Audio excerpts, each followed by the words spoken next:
horse lovers.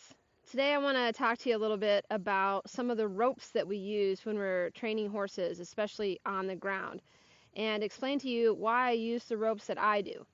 And what I want you to know more than anything else is the right tool for the job is the one that gets it done with the most efficiency, with the most eloquence, with the least amount of harm done to either horse or human.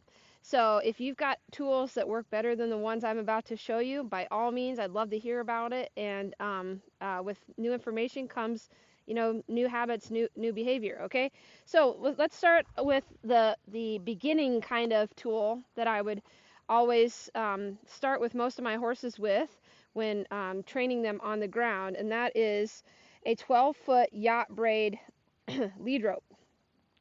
We can talk about the rope halter in another video. The reason for this material is that it has a little bit of weight in it. So if I have to do something that needs to make an impression on a horse that's gotten a little bit defensive, one of my colleagues, Jackie Chant, calls that mindset in the wilderness. So I'm going to start using that. I really like that as a analogy, that when my horse has gotten defensive or feels the need to fight or flight, that they're in the wilderness. So when my horse has gone into the wilderness, I need to have a way to communicate with them that's going to be strong enough that I can actually impact their nervous system. The more committed they are to being in the wilderness, the more pressure I might need to be able to convince them that I can help them, right? And so the goal is, can I use an appropriate amount of pressure to get a yield? And when I get my horse to yield, then I have a chance of counter conditioning their behavior into what I call the window of trainability. So bring them out of the wilderness and into the window of trainability. So that's why we use yacht braid in the beginning stages, because it has this weight. And actually, a lot of folks will, you'll see a lot of folks who will take the snap off and attach the rope directly to the halter. And I can see the wisdom in that. It does eliminate a little bit of the, the murkiness that can happen with this extra bit of, there's an extra hinge, there's extra weight, all of those things. But again, the weight of this snap also allows for this rope to hang straight down, so that when it's in neutral, right, which is hanging straight down like this, it's going to stay in neutral because of the weight of this snap. And you'd be surprised how much a horse can feel it when all you do is take it a little bit out of neutral. And a lot of that has to do with the weight of this snap. So I'm pretty committed to having my ropes, my heavy ropes, my yacht braid ropes, having a decent snap on them that has a good swivel too. That way I don't have to be too handy with turning the rope in my hands, and I can avoid getting this this rope put in a mess. Okay, so the yacht braid adds weight, the snap adds weight, and then the length is long enough that I can give my horse some drift if they need it, but short enough that I'm not going to accidentally teach my horse that I'm ineffective at distance. All right, so I often begin a relationship with a horse in these tools, right? A rope halter and a 12-foot lead rope that has a snap and is made from yacht braid rope. Now, as the relationship progresses, or if my horse needs more drift than what I can offer on a 12-foot line, I have a 17-plus-ish hands Dutch warm blood who, when she first came to me, was very committed to flight.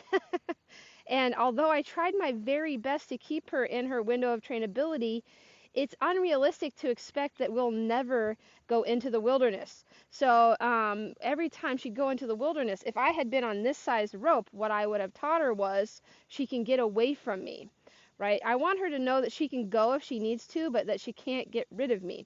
So I had to use a longer line in the beginning stages with her so that I could stay connected to her. So sometimes this rope is more advanced, and sometimes it's for more beginnery stuff. When I feel like I need more room, I might progress to another yacht braid rope, just a longer one. So this one's 22 foot long. So it's the same reason for the construction material as the 12-foot. The yacht braid rope gives it some weight, and the snap gives it a little bit of weight and allows neutral to be reliable and consistent. So with distance, what I'm starting to add in the relationship, or what I'm helping my horse to develop more than anything, is self-confidence. That there is a lot of times when we are doing things with our horses that the missing ingredient is self-confidence. I would like my horse to learn and know how to be confident without me, right? When we ride, we sit way back there behind the shoulders. The horse has to go first. In a herd situation, the horse that goes first is usually the lead mare, right? The lead mare will lead the way, and often in a wild horse, feral horse situation, the stallion drives him from behind. So a lot of times we might say to our horse, "Come on, horsey, let's go." And the horse is thinking to himself, "What do you mean, let us go? I'm the one who's got to go," right? Especially when you're doing what I love to do most, which is trail riding, right? Going down the trail, I need my horse to be self-confident. So if I can't get my horse at least 22 feet away from me and have her maintain good relaxation, good responsiveness, and good connection to me, then I'm probably going to consider whether or not it's a smart idea to be riding that horse yet. Okay, so distance adds self-confidence, but also it helps to develop the strength of the bond. When I can keep my horse responsive at gradually greater distances, in order for her to do that, she's going to have to stay connected to me. And the farther away from me she gets, the harder that is. So I like to start adding distance with a heavier rope like this, so that if I do get in a spot where I lose connection, I have the ability to use enough pressure that it makes that a bad idea. Okay, so a yacht braid 22-foot line can help me add distance without losing responsiveness. All right, but once I feel like responsiveness has become reliable, this rope can actually be kind of a burden. It's kind of heavy, especially on the halter. So when I feel responsiveness has gotten real good, then I might transition to a lighter line that's still the same length as that rope. Okay, so this is just a lighter rope that can add distance that allows the communication to be more refined. So this tool is for refinement.